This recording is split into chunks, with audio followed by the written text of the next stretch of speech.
नमस्कार साथियों। आज मैं एक महत्वपूर्ण मुद्दे पर चर्चा के लिए आप सभी लोगों के सामने आया हूं। जैसा कि आप सभी लोग जान रहे हैं कि हाल फिलहाल में सुप्रीम कोर्ट ने एक निर्णय दिया और निर्णय में उन्होंने भारत सरकार को और राज्य सरकारों को एक सुझाव दिया कि वह चाहें तो एससी और एसटी वर्ग में भी क्रीमी लेयर को लागू कर सकती हैं। इसको लेकर के 21 अगस्त 2024 को पूरे देश में भारत बंद का आह्वान किया गया विभिन्न वर्ग और विभिन्न पार्टियों के द्वारा।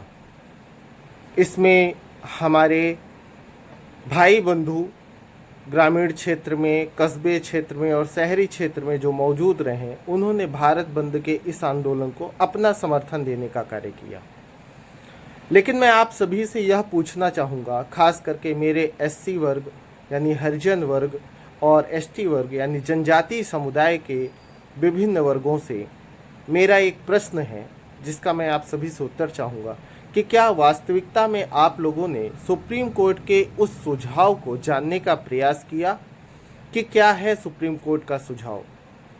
मैंने कई लोगों से चर्चा की और चर्चा के माध्यम से मुझे पता चला कि उन्होंने मुझे यह बताया कि सरकार देश में आरक्षण को समाप्त कर रही है, एससी एसटी का आरक्षण समाप्त कर रही है, जबकि वास्तविकता इससे परे है। इसका यह तात्पर्य है कि पूरे देश में आपके एससी और एसटी वर्ग के लोगों को कहीं ना कहीं बरगलाने का कार्य किया जा रहा है, गलत दिशा निर्देश दिया जा रहा है। तो प्रिय बंधुओं, मित्रों, दोस्तों, हो सकता है आप में से कुछ लोग मेरी बात से असहमत भी हों, लेकिन उस असहमति के साथ मैं आप सभी लोगों से यह ज़रूर कहना चाहूँगा कि आप एक चीज़ मुझे बताइए कि एक ही वर्ग में एससी वर्ग है तो एससी वर्ग में भी विभिन्न जातियाँ हैं, एसटी वर्ग है तो एसटी वर्ग में जनजातीय समुदाय में विभिन्न जनजातीय समुदाय हैं। कोई एक समुदाय या एक जाति नहीं है। इसके अलावा आर्थिक स्तर पर, सामाजिक स्तर पर और वैचारिक स्तर पर, शिक्षा के स्तर पर आपस में भी भेदभाव है, कई लेवल्स मौजूद हैं। उदाहरण के लिए अगर मैं बात करूं तो आप अपने आसपास देख रहे होंगे कि एससी वर्ग में कोई व्यक्ति शिक्षक है तो कोई आईएएस है तो कोई आईपीएस है और कोई बड़ा लीडर भी हो सकता है, कोई सांसद हो सकता है, कोई विधायक हो सकता है, कोई अन्य उच्च स्तर पर बैठा हुआ भी व्यक्ति हो सकता है। और वहीं पर अधिकांश समुदाय एससी एसटी वर्ग का ऐसा है जहां पर इन सारे पदों से जुड़े हुए दूर दूर तक कोई लोग नहीं है। वो मजदूर हैं, मजदूरी करके जीवन यापन कर रहे हैं, या किसान हैं, कृषक समुदाय से बिलोंग करते हैं, या छोटे छोटे धंधे ठेले लगा करके या नुक्कड़ पर कोई दुकान लगा करके अपना जीवन यापन कर रहे हैं। तो प्रिय भाइयों, अगर आप सबको यानी आपके ही वर्ग से, एससी वर्ग से बिलोंग करने वाला व्यक्ति जो इस देश का बड़ा लीडर हो या बड़ा बिजनेसमैन हो और एक तरफ एक मजदूर हो, तो दोनों को आप बराबर कैसे रख सकते हैं?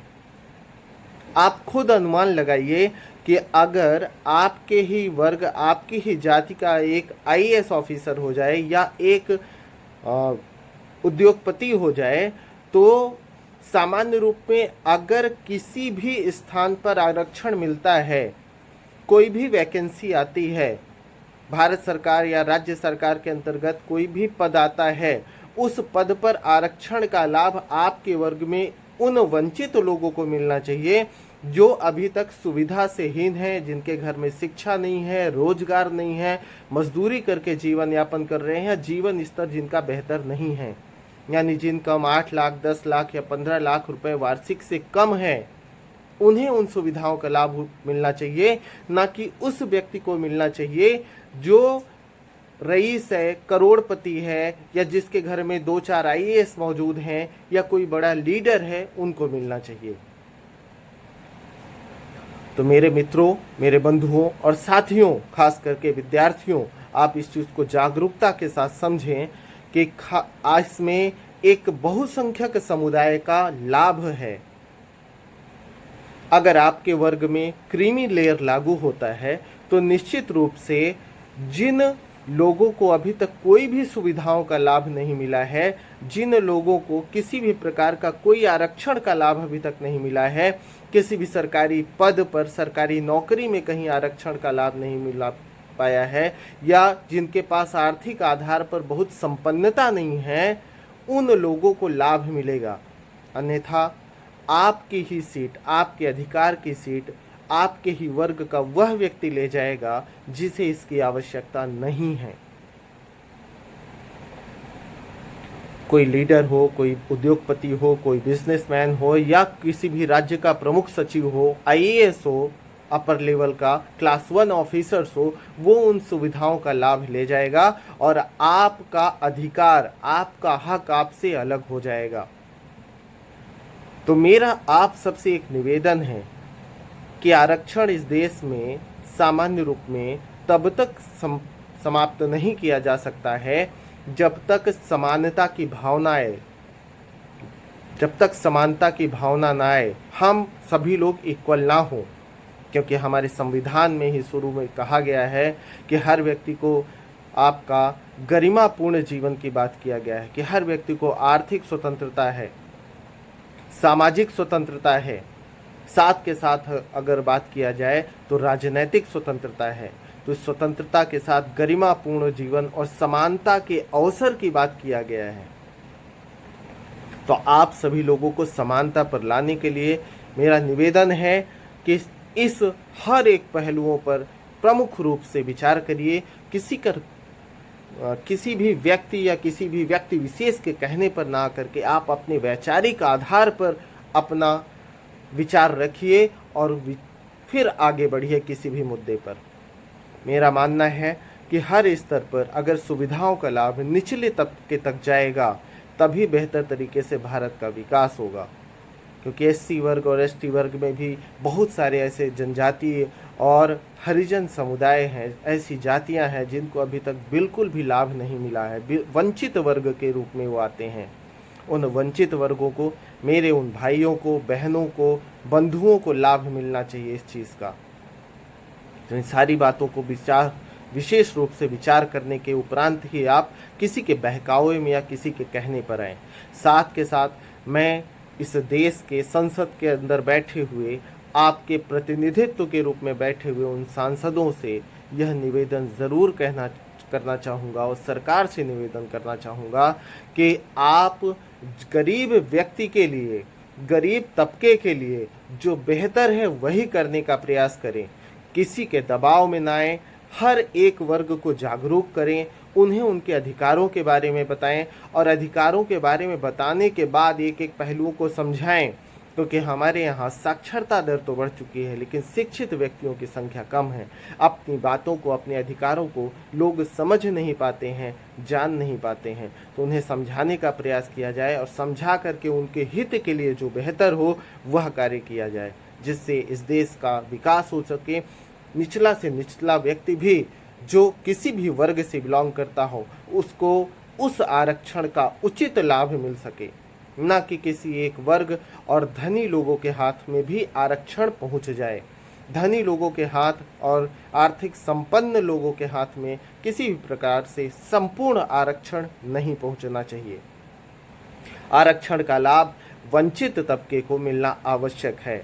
और मेरे इस समाज में, भारत के अंदर मैं जब देखता हूँ तो चारों तरफ मेरे भाई बंधु मित्र चारों तरफ मौजूद हैं जो बड़े पैमाने पर सुविधाओं से वंचित हैं। उन्हें कोई लाभ नहीं मिला है, मजदूरी करके जीवन यापन कर रहे हैं। 2-4-5 हज़ार रुपये महीने भी कमाना उनके लिए कठिन हो रहा है। तो मेरे उन भाइयों को लाभ मिलना चाहिए, उनके बच्चों को लाभ मिलना चाहिए, उन्हें सुख सुविधाएं मिलनी चाहिए, उन्हें नौकरी में आरक्षण मिलना चाहिए, उन्हें सुविधा मिलनी चाहिए, ना कि उच्च वर्ग के हाथों में ही आरक्षण सिमट जाना चाहिए। तो फिर से मैं आप सभी से निवेदन करूंगा, खास करके एससी और एसटी वर्ग के मेरे भाई बंधुओं से, कि आप हर एक पहलू पर विचार करिए, फिर किसी भी मुद्दे पर आगे बढ़िए। किसी के बहकावे में मत आइए, किसी के कहने पर मत आइए, अपनी चीज़ों को समझिए। सुप्रीम कोर्ट के जज आपका बुरा नहीं चाहेंगे, वह आपके बारे में उचित लाभ चाहते हैं। हम डॉक्टर भीमराव अंबेडकर भी यही चाहते थे कि हर एक व्यक्ति संपन्न हो, हर एक व्यक्ति को सुविधाओं का लाभ मिले, सबके साथ समानता की भावना हो, तभी वो बराबरी पर जीवन यापन कर सकेगा, तभी वो बराबरी पर आगे बढ़ सकेगा।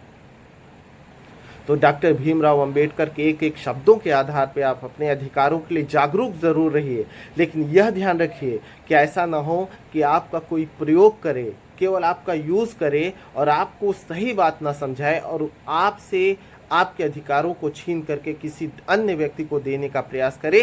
तो इसके लिए एकदम सजग रहिए, आपके अधिकार आपसे कोई नहीं छीन सकता है। ठीक है, तो इसी के साथ मैं आप सभी से विदा लेता हूं और मैं चाहूँगा मेरे इस वीडियो को ज़्यादा से ज़्यादा भाई बंधुओं तक शेयर करिएगा, जिससे मेरे सभी मित्रों, दोस्तों, भाई बंधुओं और छोटे विद्यार्थियों जो भी अभी मौजूद हैं उन तक यह बात पहुंच सके कि आप अपने अधिकारों के प्रति जागरूक रहिए। और कोई भी इस मुद्दे पर समस्या है, आप नहीं समझ पा रहे हैं, तो आप कमेंट बॉक्स में कमेंट करिए और मैं उसका सल्यूशन आपको बताऊंगा कि वास्तविकता क्या है, क्या आपको उचित रूप से करना चाहिए। ठीक है, तो इसी के साथ चैनल से भी जुड़िए और ज़्यादा से ज़्यादा अधिक मात्रा में शेयर करिए और कमेंट करिए। इस देश में आपका बराबर का अधिकार है, आपसे आपके अधिकार को कोई नहीं छीनेगा। तो फिर मिलते हैं नए वीडियो के साथ, नई जानकारी के साथ। तब तक के लिए जय हिंद साथियों।